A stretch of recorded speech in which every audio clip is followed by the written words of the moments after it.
தொழுகையுடைய ஃபர்துகள் அதை பற்றி தெரிந்து கொள்வோம் இன்ஷா அல்லாஹ். நிபந்தனைகளை பற்றி உங்களுக்கு நான் சொன்னேன். நிபந்தனை என்றால் அந்த வணக்கத்துக்கு வெளியிலே உள்ளது. அந்த நிபந்தனைகளை முழுமைப்படுத்தி விட்டுத்தான் அந்த வணக்கத்தை ஆரம்பிக்க வேண்டும் என்ற விளக்கங்களை உங்களுக்கு நான் முன்னால் கூறியிருக்கிறேன். ஃபர்து என்றால் வணக்கத்தை ஆரம்பித்ததற்கு பிறகு இருக்கக்கூடிய அந்த செயல்பாடுகள். இதை சிலர் ருக்குன் என்றும் சொல்லுவார்கள். ருக்குன் என்று அல்லது ஃபர்து என்று சொல்லுவார்கள். இந்த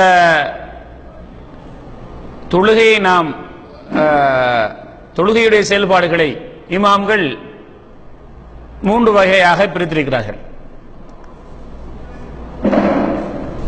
ஃபர்து என்றும், வாஜிப் என்றும், சுன்னத் என்றும்.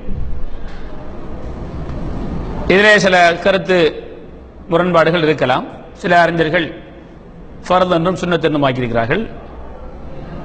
இன்னும் சில அறிஞர்கள் அதை ஃபர்து, வாஜிப், சுன்னா அந்த அடிப்படையில் தான் நான் உங்களிடத்திலே இந்த பாடங்களை எடுத்து வைக்க இருக்கிறேன். 3ஆக பிரிக்கலாம். ஃபர்து என்றும், வாஜிப் என்றும், சுன்னத் என்றும். ஃபர்துக்கும் வாஜிபுக்கும் உள்ள வித்தியாசம் ஒரு சகோதரி கூட அதை கேள்வியாக கேட்டிருந்தாங்க. ஃபர்து என்றால் கடமை என்று சொன்னீங்க, வாஜிப் என்றால் அவசியம் என்று சொன்னீங்க, இந்த ரெண்டுக்கும் என்ன விளக்கம் என்று. ஃபர்துக்கும் வாஜிபுக்கும் உள்ள வித்தியாசம் என்னவென்றால், ஃபர்தை விட்டுவிட்டால் அதற்கு நீங்கள் சஜதா சஹு செய்து சுஜூது செய்து அதை நிவர்த்தி செய்ய முடியாது. வாஜிபை விட்டால் சஜதா சஹு செய்து அந்த தவறை நிவர்த்தி செய்யலாம். இதுதான் ஃபர்துக்கும் வாஜிபுக்கும் உள்ள வித்தியாசம்.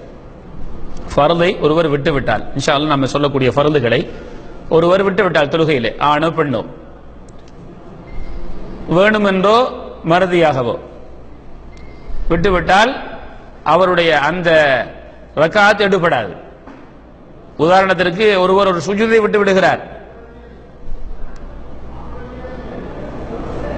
அடுத்த ரக்காத்தை ஆரம்பித்ததுக்கு பிறகுதான் தெரிய வருகிறது நாம் முந்தைய ரக்காத்தில் ஒரு சுஜூதை விட்டு விட்டோம் என்று. அந்த ரக்காத் அவருக்கு எடுபடாது. மீண்டும் அந்த ரக்காத்தை அவர் தொழ வேண்டும். ஆனால் வாஜிபை ஒருவர் விட்டுவிட்டால்,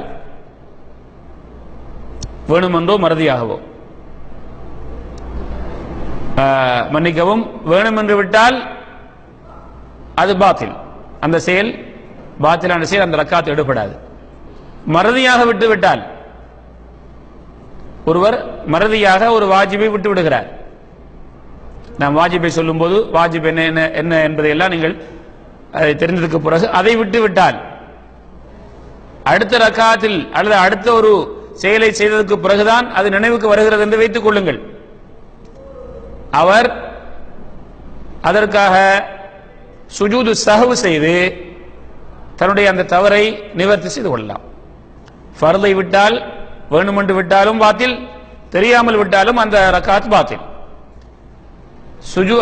வாஜிபை வேணுமென்று விட்டால் பாத்தில், மறதியாக விட்டால் அவருக்கு அந்த செயலுக்கு பகரமாக தொழுகையுடைய முடிவிலே அவர் சுஜூது சஹவ், மறதிக்கான சுஜூதை செய்தால் அவருடைய அந்த தவறுக்கு அது பரிகாரமாக ஆக்கப்படும்.